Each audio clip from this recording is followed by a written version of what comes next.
where the world drops its colors.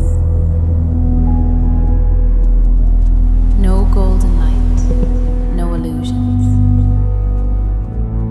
Just the